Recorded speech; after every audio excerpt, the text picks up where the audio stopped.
Welcome to Healers in Business, your guide to thriving as a bodyworker turned business owner. Join me, Jane Chevalier, CEO of Circular Path Consulting, a seasoned expert in the business of the healing arts, as I share invaluable insights, practical strategies, and heartfelt support to help you flourish in your business. Have you downloaded my 8-part business guide for healers in business? It enables you to start or grow your business with 8 simple tips. Link in the podcast comments. How's your summer been going? Are you taking any vacations? Do you prefer flying to a destination or driving?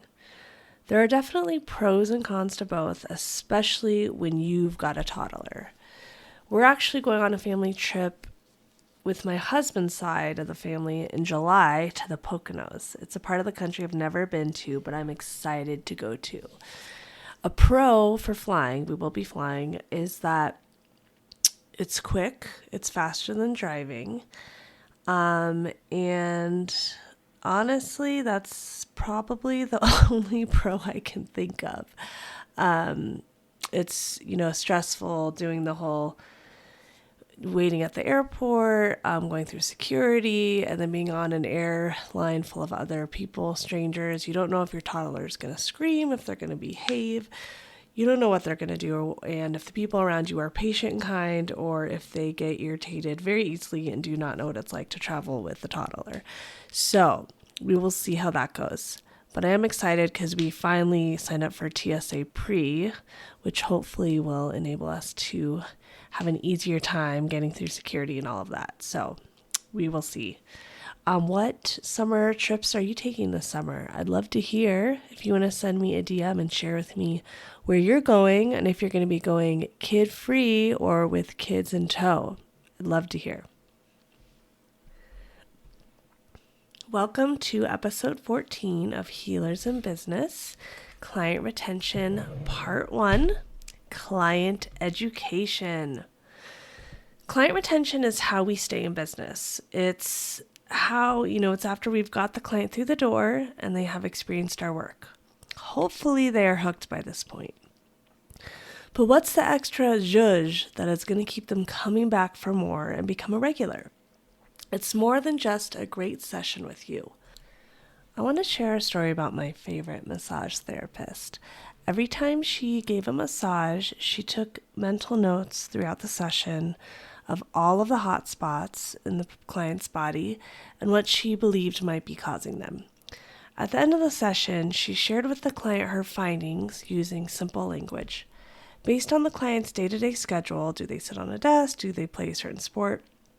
She made an educated guess or her hypothesis on what she thought was causing the hot spot. Then she explained how she helped to release the hot spot and then what the client could do at home in order to continue the release. Here's an example script of what she might say to her clients.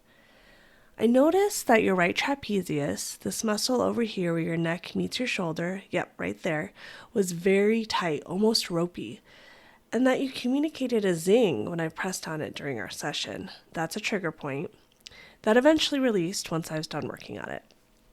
I believe this might be from holding your toddler on your right side, which actually makes sense because you also have that soreness and that knot on your right hip. Oh, you agree? You think so too? Okay, I'm glad we're on the same page. Perhaps you can try holding him on your left side or encouraging him to hold your hand and walk. In addition, I'd like to suggest using ice at home on the area, as well as the specific stretch that I'm about to show you that you can do at home to help it feel better. In this story, an example, the massage therapist educated the client on what was going on in their body using specific scientific evidence and intuition, but also let the client confirm this as well. Then they gave the client some easy treatment options at home. The person in this example is me when I was a massage therapist and I had my own massage business. I made sure to always carve out enough time between sessions after every single session in order to have room for client education and booking, rebooking, more on this later. This made a huge difference in my client retention. Here are reasons why. Reason number 1, it makes your client feel special, important, and seen. You weren't just zoning out during the massage treatment. You were actually paying attention to their body in a professional way. They feel safe and taken care of knowing that you are professional, present, intelligent, you're using your scientific and intuitive skills, and that you're doing more than just providing hands-on work. This is what differentiates you from the rest or from other massage therapists they've seen. Reason number 2, you become the teacher and your client becomes the student.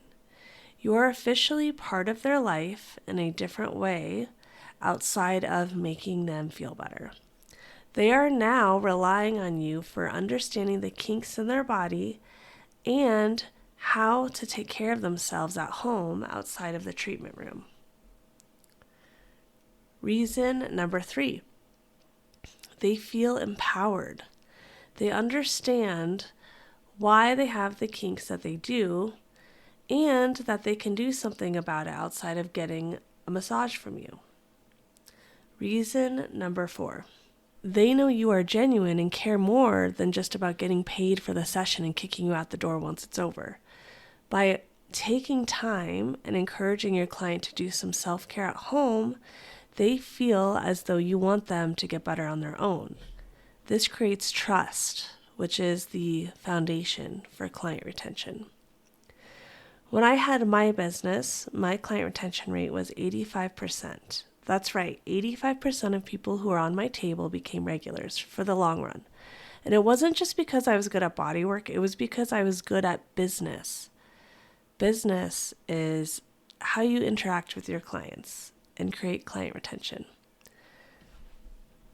In addition, if you are doing social media or a newsletter, which I absolutely encourage you to do, and we'll talk more on this in a different episode, you can send out education through these platforms. So, even just basic educational tips on like the benefits of walking or various stretches they can do at home. You can even create educational videos for them that they can be doing at home. Whatever you feel most savvy with, like YouTube or Instagram, or even, like I said, just your basic newsletter that you're sending out weekly to your client list.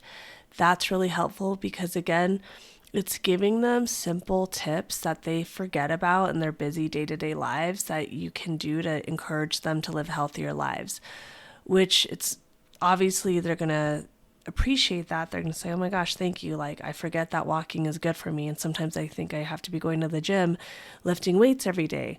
But just doing the simplest little tips, letting them know that you're thinking about them and that they're able to create a healthy lifestyle at home outside of the treatment room with you is key, because it's really about encouraging them to feel empowered. And if they know that they are kind of getting those tips from you, then that's just going to make their retention to you and your business that much stronger. And that's really also what's going to help create strength in their relationship with you too. Which, when it comes down to it, at the end of the day, it is all about relationships. Business is relationships. But we will circle back to this concept in another podcast episode as well. So I just want you to think about how you can improve, thinking about the ways that you can educate your clients in the treatment room and how you can pay closer attention to what's going on in their bodies, and just putting in that little extra bit of effort of, instead of zoning out and thinking about, oh, what do I have to do today? What am I doing tomorrow? What do I have to get done off the to-do list? Actually being present with them in their body when you're working on them and paying attention to, ooh, like I found this little area, and based on what they've told me about their day-to-day life and my education, and my intuition, I'm pretty sure this is what's going on, and I'm pretty sure I know why it's going on. So I'm going to take mental notes of this during the session. let them know. If I have a bad memory, I can just quickly write it down at the end of the session while they're getting off the table. And then I'm going to let them know what I've found, and then I'm going to think of tools and tricks they can do at home to elongate the work that I've done for them in this treatment, and what they can do to take care of themselves at home. And that's actually another pro I forgot to mention, is when you give them those tricks and tips they can do at home, it's actually going to elongate the treatment you have given them. And so it's going to make them even more grateful to you for the treatment you've given and give you more benefit. Like, hey, wow, that massage lasted 2 weeks or 3 weeks. But little are they going to remember that it also might be because of the tricks that you're telling them, the self-care stuff to do at home, and they might just attribute it all to you. So it's a win-win all around, and just another little tidbit I thought of. So I hope that you are able to think more about client education, feeling more confident about how you can empower your client in and outside of the treatment room, so then they can become long-term regulars and fill up your schedule and increase your income. Because at the end of the day, that's what we're trying to do here, is to get you busy in your business and to get you closer to having the income of your dreams.